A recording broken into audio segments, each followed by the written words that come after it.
नमस्कार दोस्तों, मेरे YouTube चैनल में आप सभी का स्वागत है।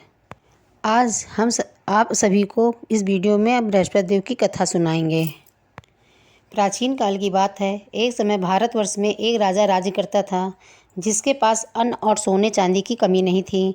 राजा बड़ा प्रतापी व दान देने वाला था।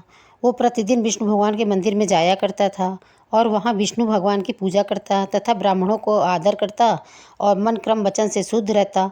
और उसका दरबार धर्म द्वार के नाम से सब दीनहीन नर नारियों के लिए खुला हुआ था। वो सबकी इच्छाओं को पूर्ण करता था। राजा किसी बात की चिंता नहीं करता था।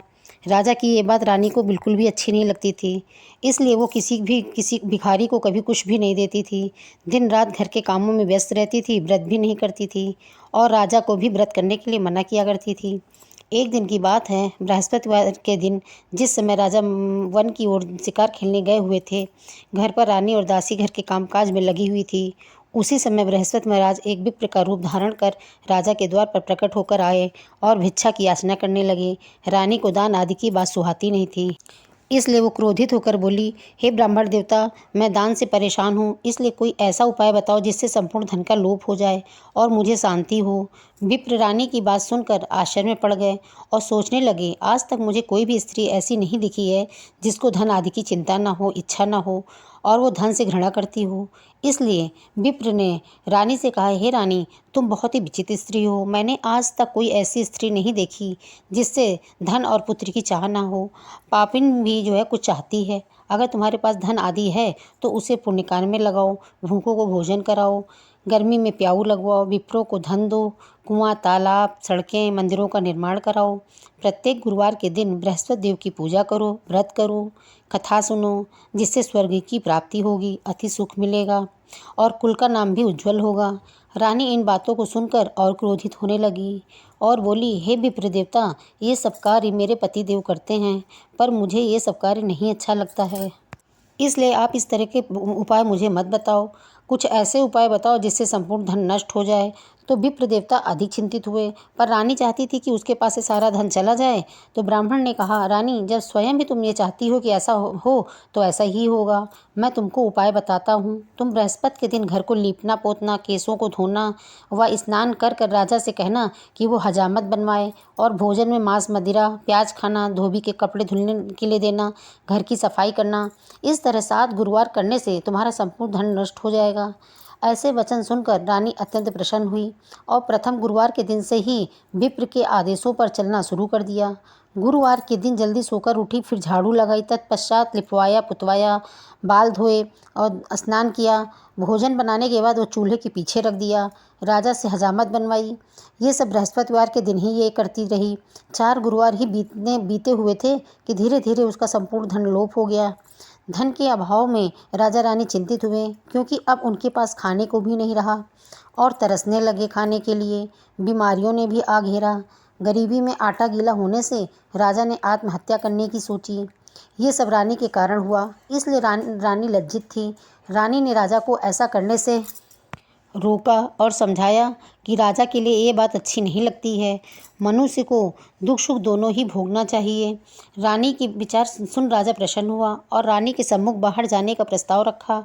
उसने कहा, मैं यहाँ कोई कार्य नहीं कर सकता हूँ। देश चोरी परदेश भीख के बराबर है, इसलिए तुम्हारी क्या राय है। रानी ने ऐसा करने की अनुमति दे दी और राजा परदेश चला गया।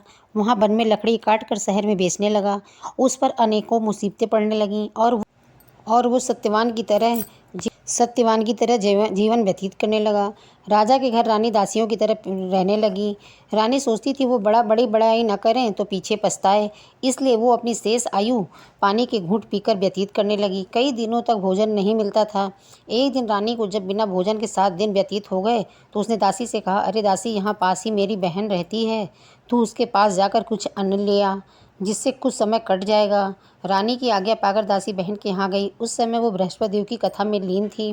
दासी ने रानी की बात को उसके सम्मुख रखी, कई बार दोहराया, लेकिन उसे कोई उत्तर न मिला। वो बृहस्पति महाराज की कथा में लीन थी, जिससे उसे दासी की आवाज़ ही न गूंजी। क्रोधित होकर महल की ओर वापस चल दी। पहुंचने पर वो बोली कि तुम्हारी बहन तो बहुत अमीर है, इन छोटों की ओर जरा भी ध्यान नहीं करती है।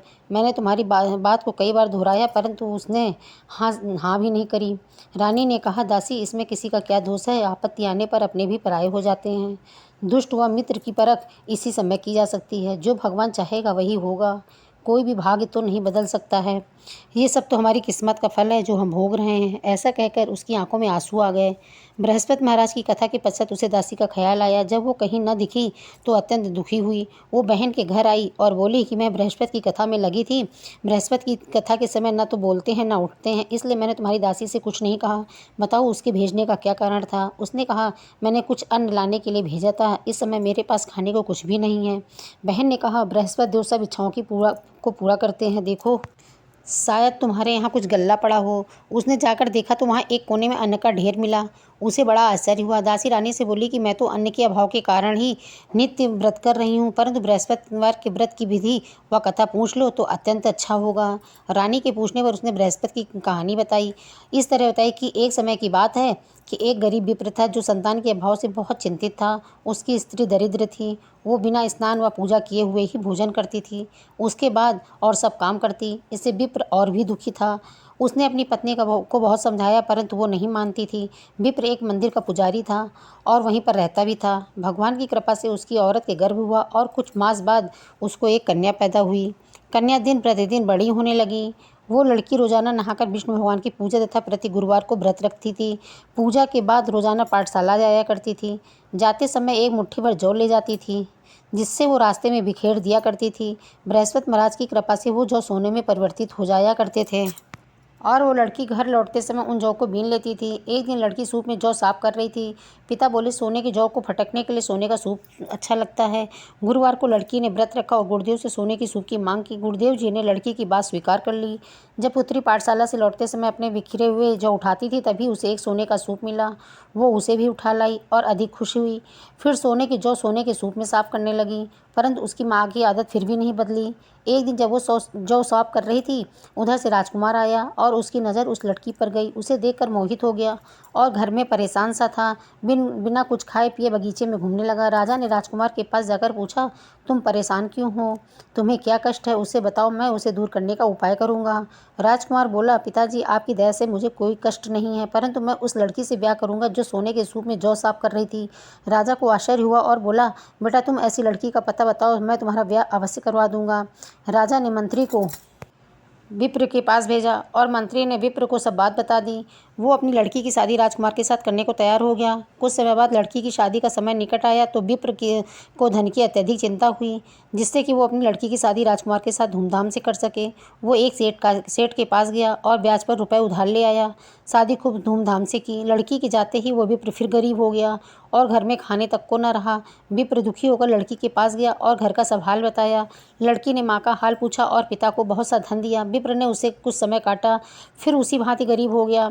विप्र फिर धन के लिए लड़की के पास गया। जब सारे समाचार बताए, लड़की बोली, आप माता जी को यहाँ भेज दीजिए। विप्र लड़की के कहने के अनुसार अपनी औरत को लेकर वहाँ गया। पुत्री ने माँ को बहुत समझाया। बोली, तुम नित्य सवेरे सर्वप्रथम स्नान करो, फिर विष्णु भगवान की पूजा करो, तब फिर और कोई काम किया करो, जिससे तुमको कोई कमी नहीं रहेगी। माँ ने उस पुत्री की एक न मानी और सुबह उठकर जो जूठन मिला खाया करती थी। पुत्री के पूछने पर कह देती, मैं तो खा चुकी हूँ। माँ की जिद पर क्रोधित हुआ करती थी। एक दिन उसने माँ को कोठरी में बंद कर दिया और सुबह खोला, स्नान कराया और विष्णु जी की पूजा करवाई। तब माँ की बुद्धि ठीक हो गई। तब से उसने बृहस्पति का व्रत रखना शुरू कर दिया, जिससे उसे अत्यधिक धन की प्राप्ति हुई। विप्र ने अपने ऊपर शादी के लिए जो रुपया लिया था धीरे धीरे सब दे दिया, परंतु मुनीम ने बेचारे विप्र का रुपया खाते में जमा नहीं किया। रुपया खुद हजम कर गया। तो सेठ ने मुनीम से पूछा कि हे ब्राह्मण ने कितना रुपया तुम्हें वापस दिया है? तब मुनीम खाता देखने लगा और सेठ से बोला कि हे सेठ, उसने अभी तक हमें एक पाई भी नहीं चुकाई। ये सुन सेठ बड़ा क्रोधित हुआ और उस विप्र को बुलाकर बोला, तूने अभी तक एक पाई भी नहीं दिया है, इसका क्या कारण है? विप्र साहूकार से बोला, मैंने मुनीम को एक एक पाई चुका दी है। अब हमारे ऊपर आपका कोई उधार शेष नहीं है। साहूकार बोला, अगर तूने रुपया दे दिया होता तो मेरे खाते में जमा होता। रुपया किसके सामने दिया? तो इसका कौन गवाह है? विप्र बोला, मेरा कोई भी गवाह नहीं है। मैं जिस ईश्वर की पूजा करता हूँ वो भगवान ही मेरा गवाह है। सेठ ने क्रोधित हो विप्र को घर से निकाल दिया और बोला, शीघ्र ही रुपया चुकाओ, नहीं तो नालिश कर दूंगा। विप्र ने कई मास बीतने पर रुपया नहीं दिया, क्योंकि वो सब दे चुका था। सेठ ने विप्र के ऊपर नालिश कर दी। जब वो राजा के सामने पेश किया गया तो सेठ ने कहा, मैंने इसको कर्ज में रुपया दिया था, इसने अभी तक मुझे कुछ भी लौटाया नहीं है और कहता है कि मैंने आपकी रकम लौटा दी है। अब तेरे ऊपर कैसा रुपया है? तब मुनीम से पूछा गया तो मुनीम बोला, अभी इसने कुछ भी नहीं लौटाया, खाते भी इसके गवाह हैं, इसने अभी तक कुछ रुपया नहीं दिया है। विप्र बोला, हे राजा, मैंने मुनीम को सारा रुपया दे दिया, इसके लिए हमारे जगदीश गवाह हैं। विप्र के बयान के अनुसार जगदीश को 3 बार आवाज़ दी गई। बृहस्पति देव ने अपने भक्त पर मुसीबत और लगन देख वो स्वयं साधु के रूप में जगदीश के नाम पर तीसरी बार आवाज़ देने पर प्रकट हो गए। बोले, मैं जगदीश हूँ, मेरे सामने ही इसने सेठ के रुपए दिए हैं। वो खाते व पन्ने व नंबर भी बता दिया जिसमें विप्र के सब रुपए जमा हुए थे। बृहस्पति देव ने इतना बताया और लोप हो गए। सब आश्चर्य में पड़ गए, ये जगदीश कैसे यहाँ आए? सेठ और मुनीम अपना समूह लेकर वापस चले गए। विप्र मरने पर स्वर्ग को प्राप्त हुआ। उन्हीं ने बताया कि बृहस्पतिवार का व्रत रखने से मनचाहे फल की प्राप्ति होती है। उस दिन से रानी और दासी बृहस्पति की पूजा तथा व्रत करने का निश्चय किया। रानी और दासी ने गुरुवार के दिन व्रत रखा। दासी पड़ोस से चने की दाल और गुड़ मांग लाई और उसी से गुरुदेव महाराज का पूजन किया। खाने में पीले भोजन की जरूरत हुई, जिसके लिए रानी और दुखी हुई। गुरुदेव महाराज दोनों के प्रेम को देखकर बहुत खुश हुए और उसका कष्ट देखा न गया तो रानी के द्वार पर 2 थाल में पीले भोजन को लेकर प्रकट हो गए। दासी को दोनों थाल देते हुए गुरुदेव ने कहा, यह भोजन तुम्हारे और रानी के लिए है। इतना कहकर गुरुदेव महाराज लोप हो गए। दासी अत्यंत खुश हुई और उसने रानी से खाना खाने को कहा। रानी को ये बात मालूम न थी, इसलिए वो बोली, दासी, क्यों मेरी हंसी उड़ा रही हो? दासी ने कहा, मैं हंसी नहीं उड़ा रही हूँ, अभी एक साधु ने 2 थालों में खाना दे गया है और दोनों को खाने के लिए कहा है। रानी और दासी पहले गुरुदेव को प्रणाम किया और फिर खाना खाया। उस दिन से उन दोनों ने हर गुरुवार के दिन गुरुवार का व्रत और विष्णु भगवान की पूजा शुरू कर दी। गुरुदेव महाराज अति खुश हुए और रानी और दासी पहले की भांति धनयुक्त हो गई। रानी ने फिर आलस करना शुरू कर दिया। दासी ने रानी से कहा, तुम पहले इसी प्रकार आलस किया करती थी, इसलिए धन का लोप हो गया था। अन्न के कारण हमें बहुत से दुखों का सामना करना पड़ा और राजा का अभी कोई समाचार नहीं मिला। इसलिए अब इस धन को पुण्य कार्य में लगाओ, जैसे कुआं, तालाब, मंदिर, बगीचे, सड़क आदि बनवाओ। विप्रों को दान दो, गरीबों की इच्छाओं की संतुष्टि करो, गर्मी में प्याऊ लगवाओ, कुंवारी कन्याओं का ब्याह कराओ, जिससे तुमको शांति मिलेगी और कुल का नाम ऊंचा होगा, पितर खुश होंगे और राजा का भी पता लग जाएगा। रानी ने दासी के कथा अनुसार सब काम किए, जिससे उनको यश की प्राप्ति हुई। एक दिन राजा के बारे में सोचकर रोने लगी। दासी के पूछने पर बताया कि पता नहीं राजा इस समय क्या मुसीबत पड़ रही होगी, उनका अभी तक कोई समाचार न मिला। तो फिर दासी ने रानी को समझाया और बोली, इस तरह रोने से कुछ नहीं होगा, तुमको गुरुदेव की पूजा करनी चाहिए, उन्हीं की कृपा से वे हमें मिल जाएंगे। दोनों ने मिलकर गुरुदेव महाराज से ऐसी प्रार्थना की कि गुरुदेव ने राजा को रात्रि के समय स्वप्न दिए और बोले कि राजा, तेरी रानी तुझे बहुत याद कर रही है, इसलिए तुझे रानी के पास अवश्य जाना चाहिए। राजा की आँख खुलने के बाद सोचने लगा कि औरत तो सोने और खाने में साथ दिया करती है, रानी मुझे क्यों याद कर रही है। राजा ने इस स्वप्न के पहले भी गुरुदेव जी के दर्शन एक साधु के रूप में किया था।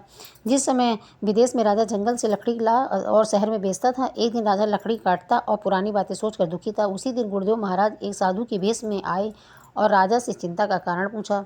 राजा के नेत्रों में आंसू आ गए। उसने धैर्य से साधु के चरणों में शीश नवाया और बोले, हे गुरुदेव, आप सब जानते हैं। राजा ने सारी बात बताई और बोला, साधु दयालु होते हैं, आप मुझ पर कृपा करें जिससे मेरे सब दुख दूर हो जाएं।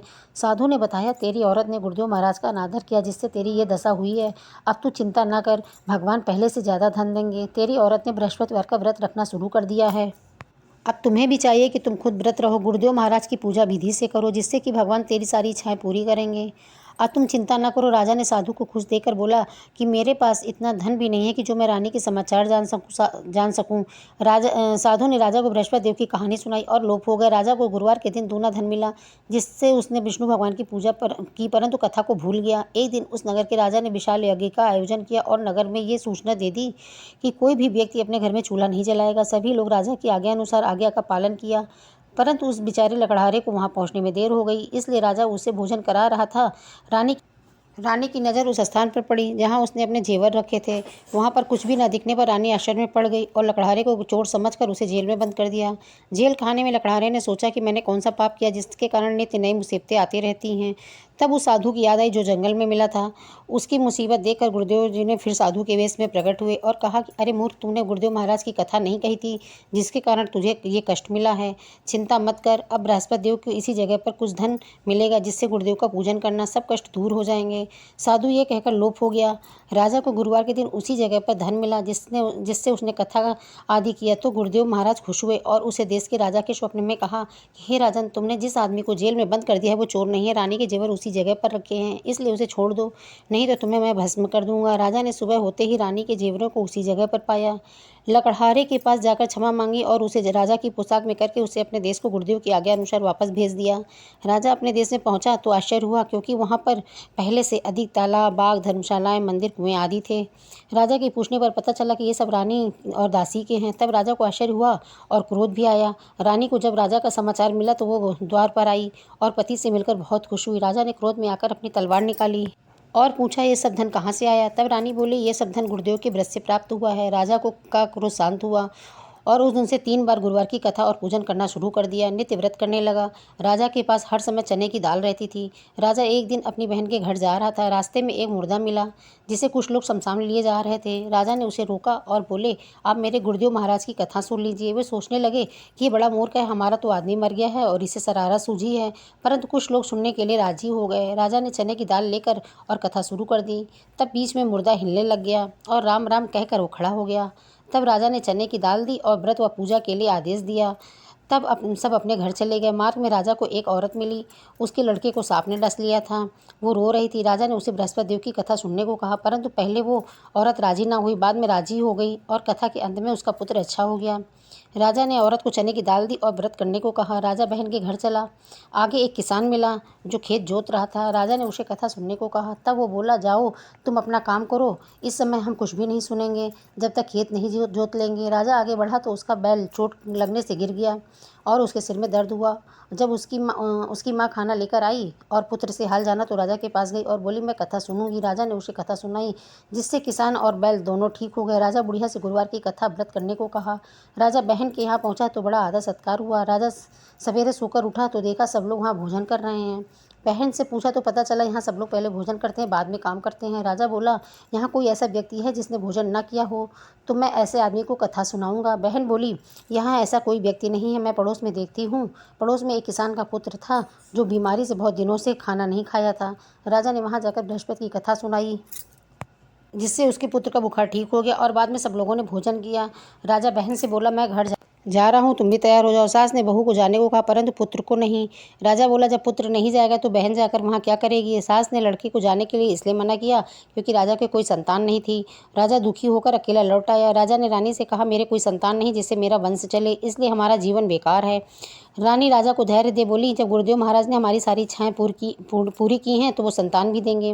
रानी के कुछ माह बाद गर्भ हुआ जिससे पुत्र की प्राप्ति हुई। राजा ने रानी से कहा, औरत बिना पुत्र के रह सकती है, परंतु जब मेरी बहन आए तो उसे कुछ कहना मत। रानी बोली, ठीक है। राजा की बहन को जब ये हाल मिला तो बधाई संदेश लेकर आई। रानी बोली, घोड़ा चढ़ी तो नहीं आई? बहन बोली, अगर मैं ऐसा न कहती तो तुमको पुत्र कैसे प्राप्त होता? जो भी मन क्रम वचन से शुद्ध हो, कथा सुनता है, विधिपूर्वक व्रत करता है, उसको बृहस्पति देव की कृपा से मनवांछित फलों की प्राप्ति होती है। दोस्तों, वीडियो बहुत लंबी हो गई है, इसलिए मैं आपको पूजन विधि दूसरे वीडियो में बताऊंगी। अगर आप सभी को मेरी वीडियो अच्छी लगी हो तो लाइक करें, शेयर करें और प्लीज़ सब्सक्राइब भी कर लें और कमेंट में ओम नमो भगवते वासुदेवाय ज़रूर लिखें।